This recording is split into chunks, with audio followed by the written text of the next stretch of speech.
So the topic at hand is having different Sonics bad? I have created a poll.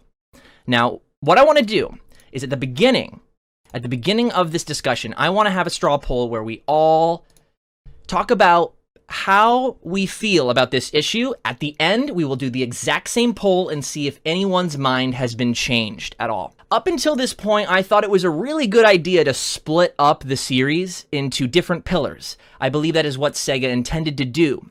They currently have Movie Sonic, Modern Sonic, and Classic Sonic, as you can see in the thumbnail. But as Classic Sonic is being shoved into Modern Sonic games as a separate playable character and it's screwing up the canon and everything, it can get very, very confusing for people. So my stance is I think it's good because there are contradictions and conflicts of interest. And I'm going to talk to you guys about that right now, actually. So conflict of interest 1. Silent cool protag versus quip-loving cool protag. So I was talking about this on social media quite a bit. I was talking about how a lot of people don't want Sonic to talk at all. They don't want Sonic to speak. And some people love the things that Sonic says, so long as it's not really cringy and overdone. Let's see what you guys are thinking on the poll. So it seems like having different Sonics, I don't know what happened with the poll there with all the symbols, but you guys get it. It seems like 62% around think it's not a bad idea. Kind of like what I thought at the beginning of this. However, there's a big change going on in the community right now because there's a lot of pushback for stuff like that. Different types of Sonic. A lot of people want to see just one Sonic. What do you guys want to see? Is this a PowerPoint presentation? It kind of is, TVGN. It kind of is. So the next conflict of interest that I want to talk to you guys is an obvious one. It's a more visual one. I see people constantly complaining about how Sonic Runners tried to make modern Sonic a little bit more like classic Sonic by shortening his quills and shortening his legs. And a lot of people really didn't like this. And I didn't really have a problem with this personally, but it got a lot of pushback. A lot of modern fans want nothing to do with it. Fiery Scar says, I don't think it's a good idea, but it's the way how Sega handles it. Probably my stance is giving Sonic one consistent design. So you probably voted on multiple Sonics being a bad thing, but thank you so much for your take. I really don't care that much, says Super Camper Ninja. Well, I'm glad you're here anyway. If you can weigh in on the discussion at any point, please feel free to do so. NSS says, Sega doesn't care. I don't really think that's the case. Anyway, moving back on to our conflicts of interest. Conflict of interest number 3. This is a big one that happened on my social media the other day. Static character arc versus dynamic character arc. Now, it seemed like a lot of people didn't know what this meant. So let me explain it to you guys as quickly as I can. So a static character arc means that the character, kind of like Goku's a good example, but SpongeBob is also a good example, where he can go through mini arcs and still learn things, but at the end of the day, he's pretty much the same character. Scorpius, Sonic is Sonic. Rah! I get it. I get your frustration, but I think where we are, this has got to happen. Anyway, we'll get there in a sec. But and a dynamic character arc does not mean that Sonic is dynamic in his movement. We all agree that Sonic should be dynamic. However, dynamic character arc means it's a character more like Vegeta, where he is changed over a long course of episodes or games. And I personally, hi Rosemary, I personally do not think this fits Sonic, in my humble opinion. What do you guys think? What do you guys think? Sonic has an identity crisis. He definitely does, NSS. He definitely does. Let's move on to our next conflict of interest. 2D versus 3D. This is not something I expected to be an issue as much as it is. Because I remember back in the day when Unleashed was first coming out, I thought for sure that we had done it. We had done it. We had figured out how to make perfect gameplay style to satisfy both groups. However, I think people's reception of forces kind of really makes them want to throw out the boost formula entirely. I don't know if I'm personally of that mindset. I think the boost formula, we can get rid of the boost. I still want to earn speed. However, I do like the idea of there being 2D sections and 3D sections simply for the sake of variety. Sonic struggles with variety, struggles with difficulty, and struggles with level design. And I think it would be a really, really great idea to not limit themselves by going, we are only going to be 3D. We're going to make it as open as possible. We're going to only focus on speed. I think it would be really great and open a lot of doors for them if they said we can do 2D and 3D at the same time. I do believe it should be more like Advanced 2 when it comes to a boost, where you earn it. Anyway, Ashu428 says, Force's levels were also way too short. There is so many problems with Force's levels, but a big one is that they are too short. Another thing that I would say about Force's is that it's really just on rails a lot of the time. And I'm okay with on rails for some parts, but not all the time. So, momentum versus boost. This is more gameplay focused again, and kind of what we were talking about already. But basically, what we haven't realized is that Generations, or Unleashed, both of those games really, have welcomed in a whole new slew of young fans who now expect that from Sonic. I know a lot of people say that they didn't stick to that gameplay style long enough, but it has welcomed a lot of people into the franchise, and they actually don't want Boost to go away. They're actually afraid that Force's reception will ruin that for them. They like the obstacle course, muscle memory kind of game. And I get it. I get the appeal in it. However, I get the other side where Sonic was founded on the idea that you have to build the momentum. And I personally think that's more of an interesting gameplay style. I think Boost is more akin to Endless Runners. It's more familiar, which made it more accessible, which really worked for them in Unleashed, following a game like 06, really worked for them. But I personally think it's time to move on and really take another crack at Momentum 3D. Ashu says, to be honest, Boost was fun in 2D games like Sonic Rush. Sonic Rush literally pioneered that gameplay style, and it was really, really great. I don't think it's a 2D Sonic at its best, but it was definitely a fun handheld game. Classic physics in 3D equals 90 plus Metascore. Oceanside's, I agree, but we're going to get to that in a sec because it's very difficult to implement. Back to our PowerPoint presentation with our last conflicting interest. Ambitious narrative versus simple narrative. This is the thing we run into constantly with reviewers, constantly. Back in Unleashed time, I remember that review coming out on IGN, and constantly people just taking stab after stab about how Sonic stories are dark and blah, blah, blah, blah, blah. At no point in Unleashed did the story took away from the gameplay experience. People, I think, just wanted their review to be funny at the time. They didn't have any jokes, and so they look at the narrative of a Sonic game, they look at plot holes, and they see an opportunity for a joke, and so they took it.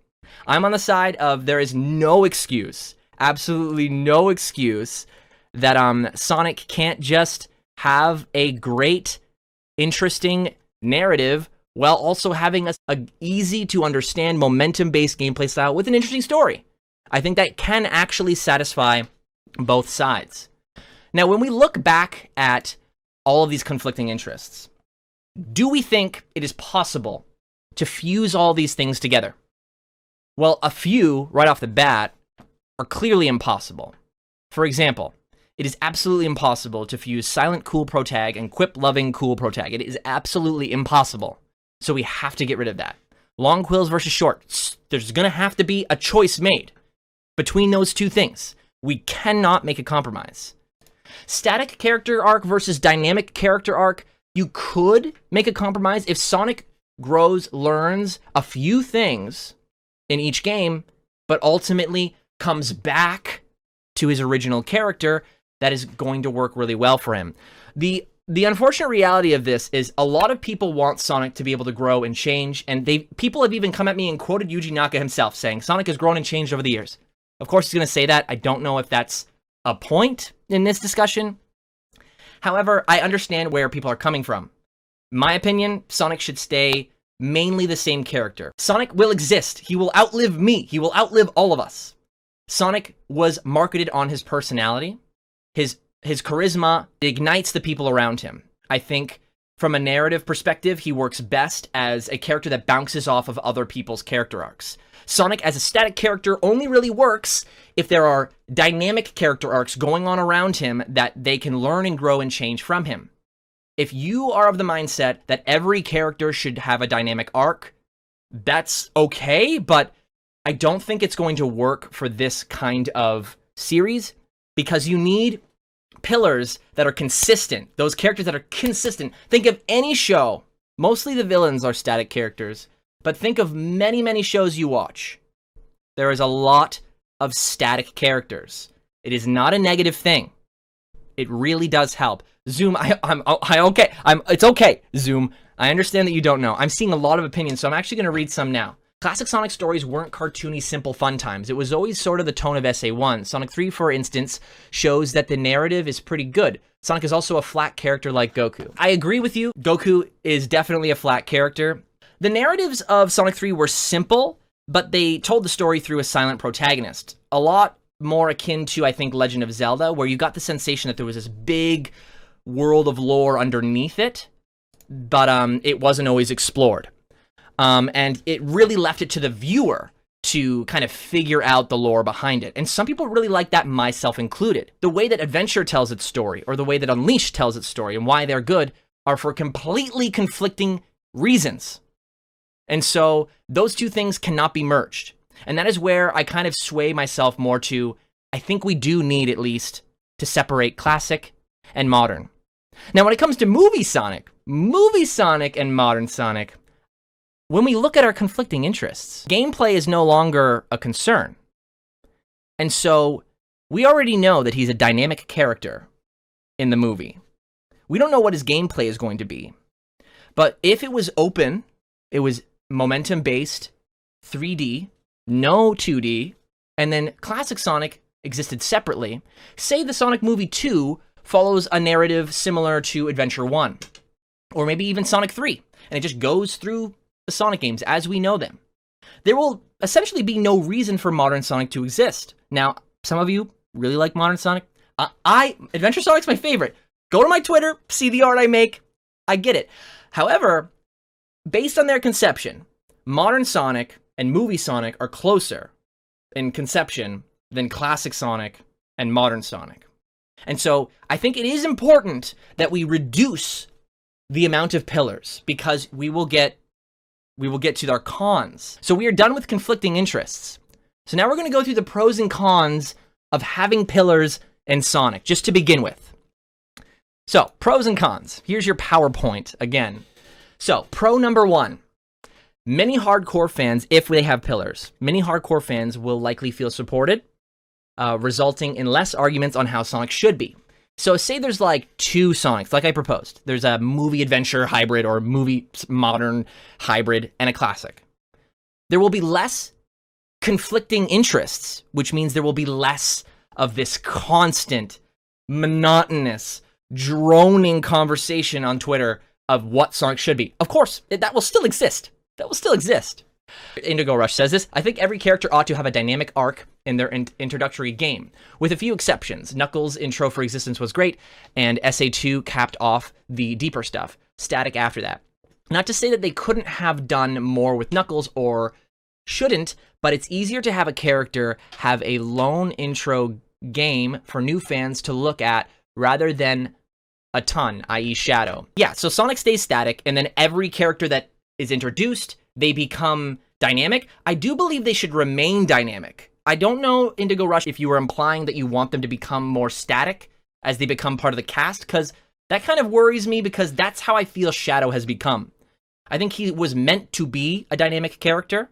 However, he became static unintentionally. I think we need to distinguish this. Regardless, we need to distinguish which characters are static or dynamic. And if we look at Forces, it seems like they're all static. And that's why Sonic is so frustrating, and why stories don't seem to move, because none of the characters are growing or changing by the narrative. Let's go to our first con. So if we do these pillars, this is a con that we think might happen. Brand confusion. I already brought this one up, so I'll give you a freebie and move on right on to the next one. So brand confusion for the average consumer obviously just means people passing by Sonic products will just be like, wait, hold on, what? I like classic Sonic. What is this action figure that looks all like he has detailed fur? What? I don't like this. I don't want this Americanized Sonic. And then a second con that I already have there, Sonic competing with other Sonics for sales. So you will inevitably be shrinking your products. For example, I know we don't like how Sonic Team with Forces tried to make everyone happy with one game, then it makes it a chaotic mess. However, if we distinguish what are the conflicting interests that need to be separated, we can make each pillar more specific, which hopefully, if they're smart with their resources, they can make each game separately better, even if their budgets are smaller. So the con is they're going to be competing with other Sonics for sales. However, that will be null and void if the quality of the product is better. If the quality of the product is better, then this won't be a problem at all. It will sell better. Word of mouth will help the series grow. So let's move on to Pro 2. So a Pro 2 of pillars is it allows for creative flexibility and overall a more unpredictable and as a result more exciting brand for consumers and developers. So imagine yourself being a dev. You're looking for a job. If Sonic has a set format similar to Mario or Pokemon, that it becomes less enticing as a developer, I would imagine. Now, I'm using just common sense. I'm not a developer. Definitely not a developer. I mean, I made some theater shows, but I would be more interested in collaborating with somebody who has the creative flexibility to innovate and change things. Not to say that Mario doesn't, but there's less flexibility without pillars, without other rules for how this game can be built. Pat to the Fourth says, I think having a ton of iterations is perfectly fine. I grew up when Generations came out, and I was not confused at all by classic Sonic and modern Sonic. Kids aren't dumb. Kat, you bring up a really, really, really good point, and that kind of leads me into something I wanted to bring up, but it's a perfect segue, so I'll bring it up right now. Arguably, Spider-Man does this for very different reasons than Sonic. However, Spider-Man has very, very, very many different iterations, and Spider-Man's brand is not any the weaker for it. There are many different types of Spider-Man and women and everything. Spider-Pigs even. It doesn't matter. It really, really works for the brand, and it makes me a little bit more confident in the idea of Sonic having multiple pillars. A lot of people take the tone of, oh, Sega's done it to themselves, and they'll never be able to come back from this. Oh, why did they experiment? They did themselves dirty and they're forever cursed. Sonic is not the only one that has different iterations behind the character. It's a stretch, but Mickey has also done it too with Epic Mickey. It's few pillars. If there are few pillars that are focused, I think Sonic can pull it off. And I know that everyone runs around saying Sonic has experimented with so many crazy different things. However, when you think about our conflicting interests, a lot of those games, modern and classic, fit actually into their own separate canons. So we can make them better for it. So con number 3, Sega may not put ideal funding into the multiple projects instead of prioritizing a large one-bit budget title.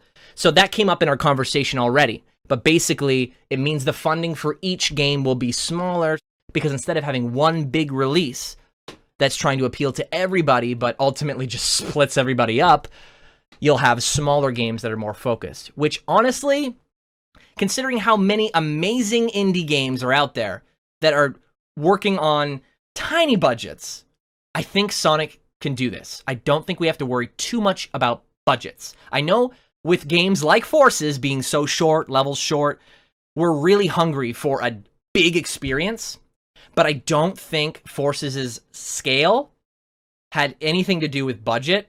I think it had a lot to do with unorganized decisions. I think Sega's more than capable of delivering a full experience, or at least an experience that feels full to us. I just don't think they're in the position to do it right now. Starchan says, Tails Channel, I hope you can see this, but what can be best for Sonic is Sega learning from different games / different Sonics and use it to make a real Sonic actually good. That is the hope, is that Sonic Team has learned from all of their experimentation in the past that they will eventually be able to create the ideal Sonic for everybody.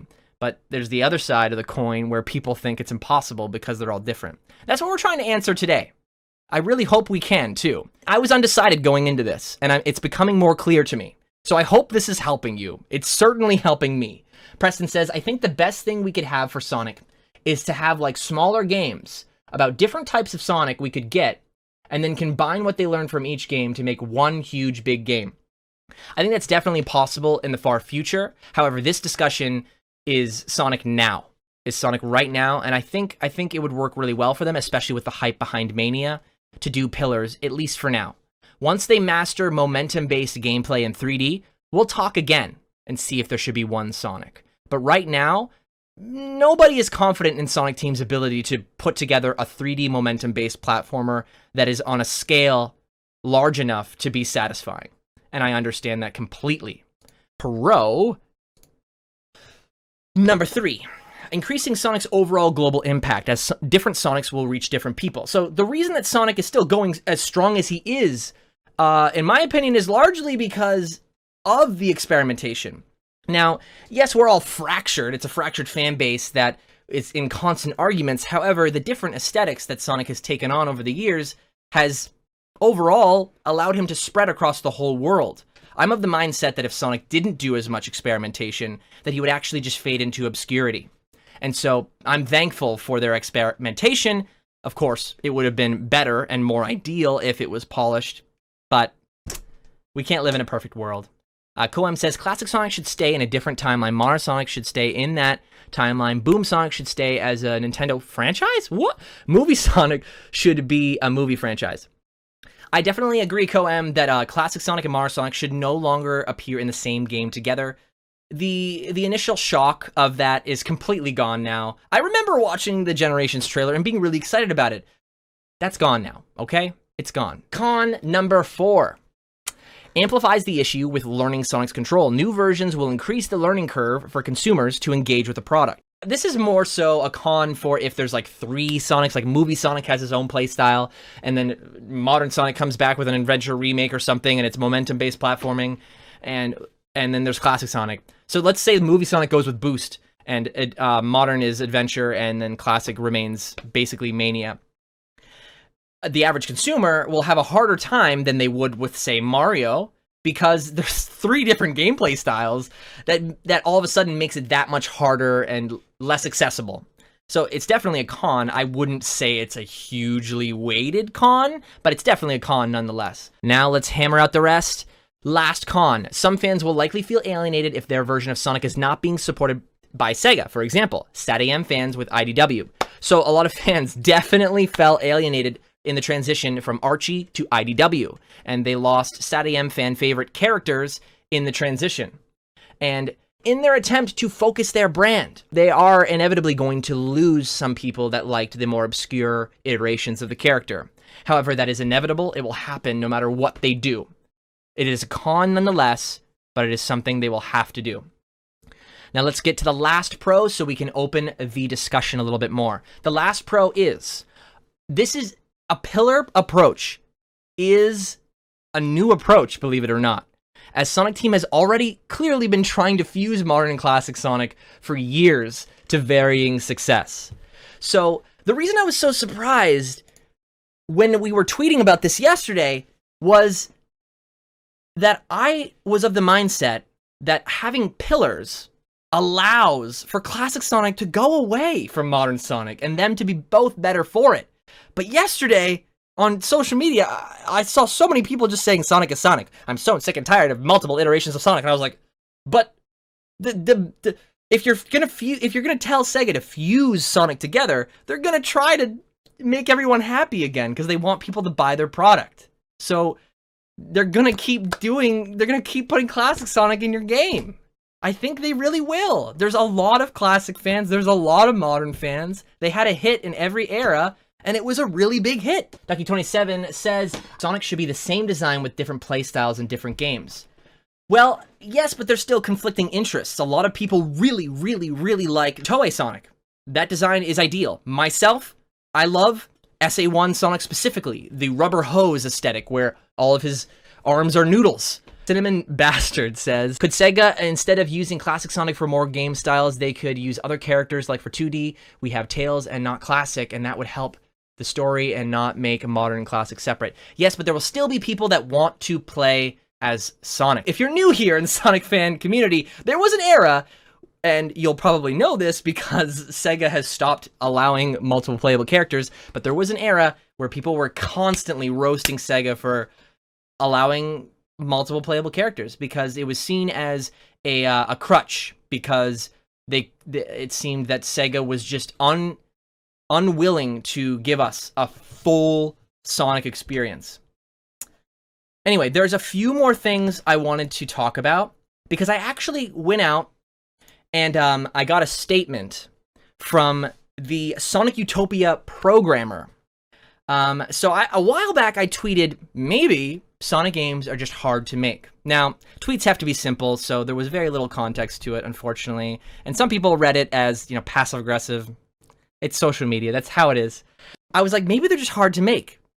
And I saw a tweet about this pillar situation from somebody talking about, like I was talking about earlier, that Sega has done this to themselves. Their experimentation has resulted in the fractured fan base, which means they can't satisfy anybody.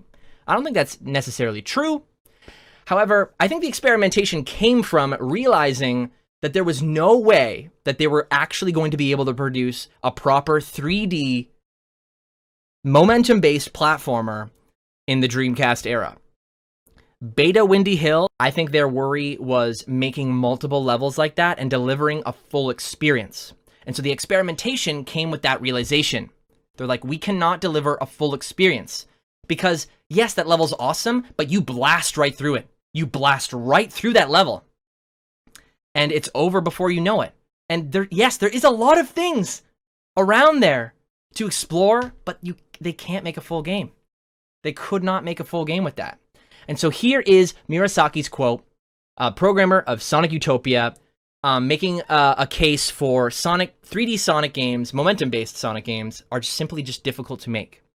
And they say, to create gameplay as complex as Sonic, one must intuitively understand the motion of abstract vectors. This requires months to years of study, testing, and patience, things that don't fit well into a production schedule.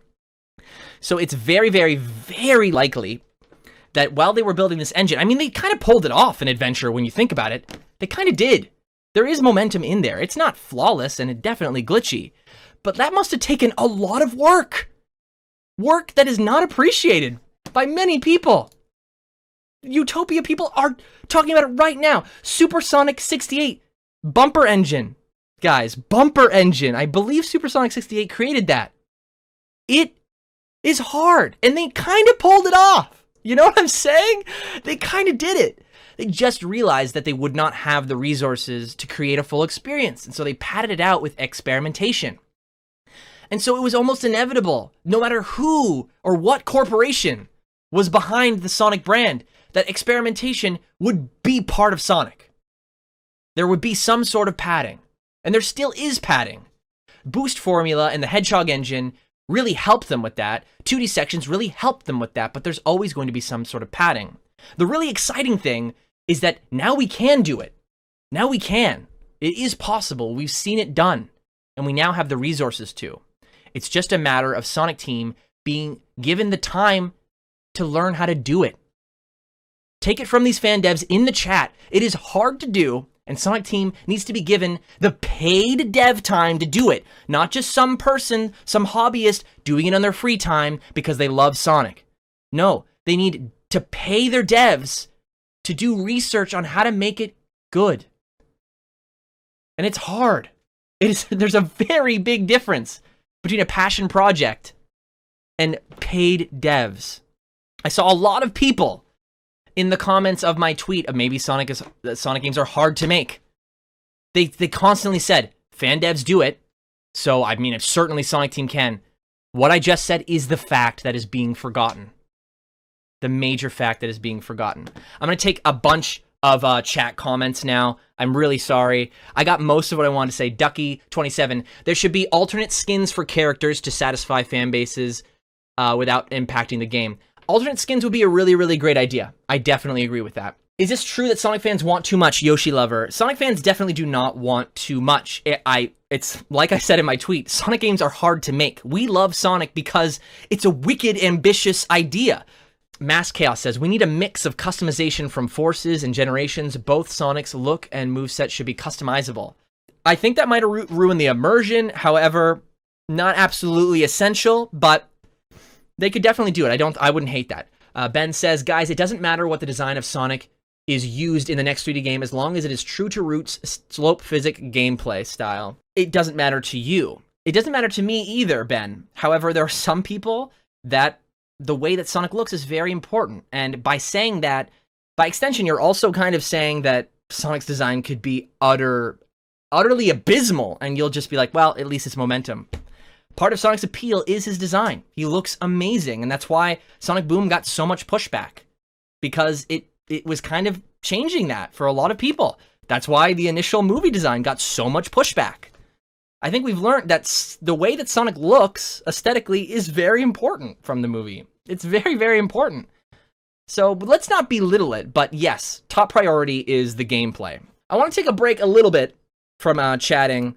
I wanted to actually tell you guys a statement that actually came from the previous owner of Tails channel, Matt. Matt says, for marketing purposes, I think it's good to establish a clear distinction between classic and modern Sonic. They're both Sonic, but the gameplay, universe, and overall style are not the same. We all know the main issue is when classic is included in modern games that aren't generations, or when modern games are overly classic themed. The unique traits that define them became blurred and eventually caused brand confusion. I think fans are looking for creativity with both pillars. All of us in here know that one for sure. We all agree with that. If there's a new classic game in the works, reimagined levels aren't going to be an effective selling point. With modern, classic levels feel out of place. Even Seaside Hill and Rooftop Run are becoming boring to revisit. Sonic Team and the brand in general is more interesting when it takes risks and tries new ideas. And I personally am of the mindset that pillars will allow them to do that. It will open more doors for them creatively and allow them to take more risks. And they need to. Once the gameplay is perfect and we all love it and we agree with it, Sonic will need to experiment. And that door of experimentation and creativity needs to be open, needs to remain open. And if we close the door to multiple pillars of Sonic, we also close the door to innovation. With that, I want to do our second poll. So what I'm going to do is I'm going to share this poll again. Let us know what you guys think now, after everything we have talked about, after all the pros and cons. Do you feel a little bit better about having different Sonics than you initially felt? Do you feel worse about it? Did I somehow ruin your day? Did it get even worse? So far, it seems like we've made an impact, guys. We've definitely made an impact. More of you feel a little bit better about having different Sonics. And that's really great to hear. I hope you guys have a great upcoming weekend. I hope you guys enjoy this idea I have for filler Sonic content. And I'll see you guys later. Or I'll see you guys when more divisive things show up in the Sonic community.